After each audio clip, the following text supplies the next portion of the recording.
So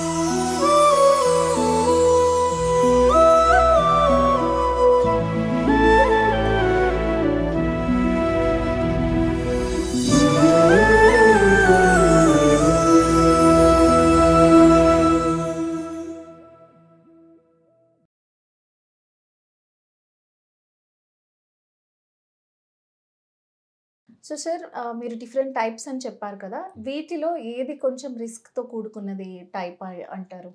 అంటే basically ఇది disease కాదమ్మా. నేను ఇందాక చెప్పినట్లే. అవును.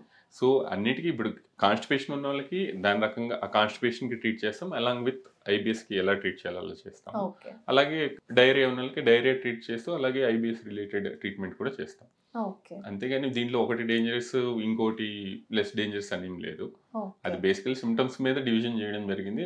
ట్రీట్మెంట్ కూడా ఆ సిమ్టమ్స్ ఎలా ఉన్నాయో వాటి ప్రకారం ఉంటుంది. And what are the major symptoms మనము ఇది అబ్జర్వ్ చేయడానికి, ఐడెంటిఫై చేయడానికి?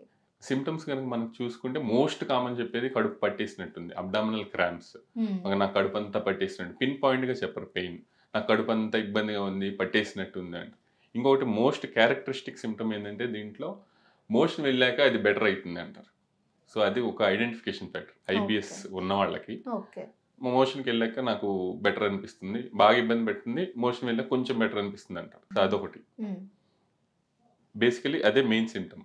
ఓకే. ఇది అలాగే దాంతో పాటు ఇందాక నేను చెప్పినట్టు కొంతమందిలో కాన్‌స్టిపేషన్ ఉంటుంది. కొంతమందిలో డయేరియా ఉంటుంది. ఓకే.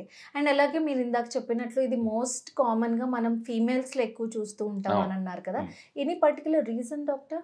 అది రీజన్ కాదమ్మా. అది బేస్డ్ ఆన్ ఎపిడెమియాలజికల్ స్టడీస్ మీద అంటే ఓవరాల్‌గా ఇంతమంది పేషెంట్స్‌లో స్టడీ చేస్తే దాంట్లో చూస్తాం ఎంతమంది మేల్స్ ఉన్నారు, ఎంతమంది ఫీమేల్స్ ఉన్నారని. ఓకే. దాని ప్రకారం తీసుకుంటే ఇది మోస్ట్ కామన్ ఫీమేల్స్ అని ఉంది. బట్ దానికి పర్టిక్యులర్ రీజన్ అయితే ఏం లేదు. Okay doctor.